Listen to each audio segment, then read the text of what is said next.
రేపటి నుంచి రాష్ట్ర వ్యాప్తంగా రైస్ కార్డ్ సర్వీసెస్ ఎనేబుల్ చేస్తున్నాం. దాని అర్థం ఏంటంటే కొత్త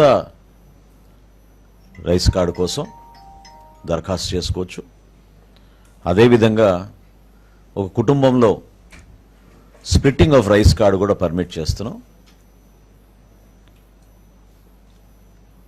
అదనంగా కుటుంబ సభ్యులు చేరినప్పుడు మెంబర్ ఎడిషన్, కుటుంబ సభ్యుల్ని యాడ్ చేసుకునే సౌకర్యం కూడా కల్పిస్తున్నాం. అన్నిటికన్నా ముఖ్యం అడ్రస్ మార్పు కూడా రేపటి నుంచి అవకాశం కల్పిస్తున్నాం. అదేవిధంగా మరణాలు జరిగిన చోట మెంబర్ డెలీషన్ కూడా కుటుంబ సభ్యుల పేర్లు తొలగించే విధంగా అవకాశం కల్పించాం.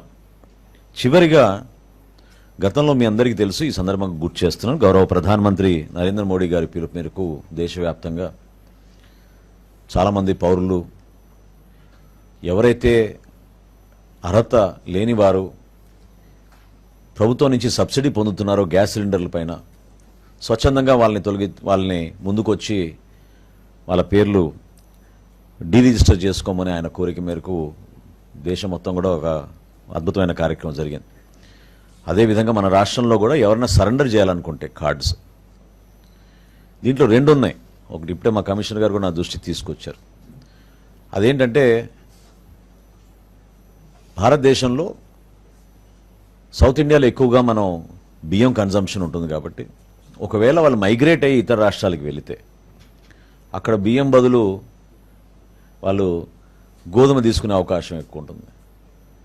సో ఆ అవకాశం కల్పించడానికి కోసం కూడా ఎవరైనా సరెండర్ చేయాలనుకుంటే మైగ్రేషన్ జరిగితే, ఇంటర్ స్టేట్ మైగ్రేషన్ జరిగితే వాళ్ళకు కూడా ఈ వెసులుబాటు కల్పించే విధంగా సో ఈ 6 సర్వీసెస్, కొత్త రేషన్ కార్డులు, అదేవిధంగా splitting of the card, member addition, అడ్రస్లో మార్పులు,